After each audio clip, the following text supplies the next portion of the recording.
Mheshimiwa Waziri Mkuu, hapa Dar es Salaam kwa sasa mkoa wetu uko salama na wilaya zake zote, lakini Mheshimiwa Waziri Mkuu, kuna taharuki ya mambo makubwa matatu. Jambo la kwanza, Mheshimiwa Waziri Mkuu, ni kupanda ghafla kwa mafuta ambayo leo ndio yanaweza kupandisha karibu kila kitu na mwisho wa siku kuumiza wananchi kwa ujumla wake. Mheshimiwa Waziri Mkuu, labda nitoe taarifa fupi sana ili uweze kupata picha katika mkoa wetu wa Dar es Salaam.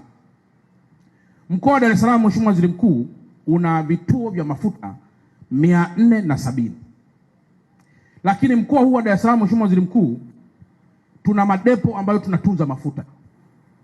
Dar es Salaam peke yake tuna depo 22 ambazo zina uwezo wa kutunza lita za ujazo 1,346,000. Ndio uwezo wa depo 22 katika mkoa wetu wa Dar es Salaam.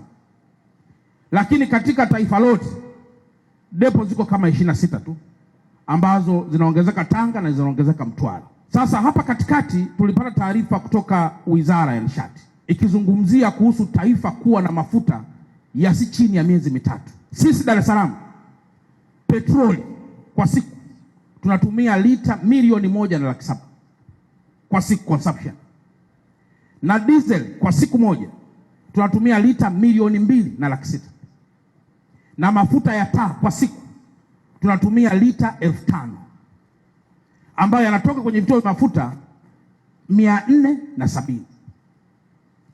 Sasa taarifa iliyotolewa na wizara ili wananchi waweze kuelewa na hii kilichokuja kutokea ni kwamba ili taifa lijihakikishie kwamba lina mafuta, tunaangalia mambo makubwa manne.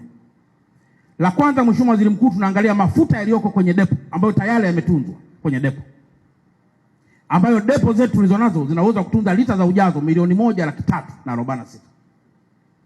Lakini jambo la pili, tunaangalia mafuta ambayo yako kwenye bandari bado hayajashushwa na meli zingine ziko nje, tunaita out anchorage. Yale ni mafuta ya pili ambayo taifa linakuwa lina assurance kwamba haya ni ya kwetu. Mafuta ya tatu ni yale ambayo yamelipiwa, yako njiani sasa yanakuja ili yaje aweze kushusha mafuta hapa. Na mafuta ya nne ni yale ambayo yamelipiwa kule kwenye refinery, yanaendelea na process ili yaje yapakiwe na mikataba tumekwisha ingia ili mafuta yaweze kuja. Kwa hiyo haya mafuta manne, Mheshimiwa Waziri Mkuu, ukimuuliza waziri wangu wa nishati ndio anasema tuna reserve ya mafuta ya miezi karibu mitatu. Sasa swali linakuja, kwa nini bei ipande kama mafuta mlikuwa nayo? Ukweli Mheshimiwa Waziri Mkuu ni kwamba depo zetu tulizonazo kwa sasa hivi na kwa muda huu hatuna uwezo wa kulisha taifa lote, tukalisha mpaka Kongo kwa zaidi hata mwezi mmoja. Huo uwezo hatuna. Na ndio maana Mheshimiwa Waziri Mkuu, nikushukuru sana wewe na nimshukuru sana Mheshimiwa Rais. Sasa wanaongeza depo za kuhifadhia mafuta ambao kitaalamu ni strategic petroleum reserve, kwamba ni uhifadhi wa mafuta kimkakati kwa usalama wa taifa letu. Sasa ili tupate bei ya mwezi huu ya mafuta, kinachoangaliwa huwa tunasema ni M-1, kwamba unaangalia bei ya mafuta yaliyoko kwenye matenki leo pamoja na bei ya mafuta ambayo inakuja sasa na mwezi mpya, ambayo inakuwa inaangaliwa na mambo makubwa matatu. Cha kwanza, tunaangalia soko la duniani linasemaje kuhusu gharama za mafuta, tunaita FOB. Lakini namba 2, tunaangalia nani analeta mafuta kwa bei ndogo zaidi, tunaita premium, ambao wale wenzetu wa Petroleum Bulk Procurement Agency ndio wanaagiza sasa na kumpata mtu mmoja. Lakini namba 3, tunaangalia mzunguko sasa wa dola inapanda ama inashuka, ndio vinavyokuja kuamua bei sasa mafuta ya mwezi huu. Kwa hiyo wananchi walichopata taharuki ni kwamba kama mlisema mna mafuta ya miezi mitatu, wai tena mwezi huu mafuta yapande? Lakini kumbe kupanda kwake kunatokana na hii sababu ambazo nimezisema, na ndio maana nimeona nitoe ufafanuzi kidogo, kwa kuwa ni jambo lililoleta taharuki katika nchi ya Tanzania kwa ujumla wake. Sasa Mheshimiwa Waziri Mkuu, nafahamu kwa kuwa wewe ni kiongozi wa shughuli zote za serikali bungeni, yako mambo ambayo mtaendelea kutuelekeza ili wananchi sasa na ile shida kubwa waweze kuondokana nayo.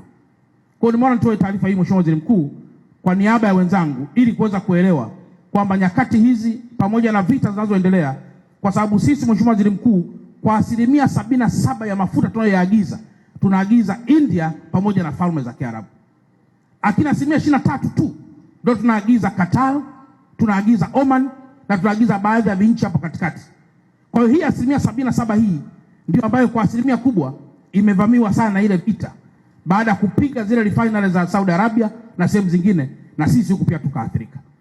Na jambo hilo, Mheshimiwa Waziri Mkuu, litapandisha pia hata bei ya bitumen. Bitumen ni hii lami, Mheshimiwa Waziri Mkuu. Hii lami hii ili iweze kuwekwa hapa tunahitaji kitu kinaitwa bitumen, ambayo ni matokeo ya uchakataji wa mafuta ghafi. Sasa hiyo nayo itakuja pia kupanda. Sasa haya niliona niyaseme kidogo kwa wananchi wenzangu ili waweze kuelewa na tukae angalau mkao wa kujipanga. Na ninyi, Mheshimiwa Waziri Mkuu, kadiri mtakavyoendelea kushauri ili kupunguza adha za maisha kwa Watanzania ambao mnawaongoza.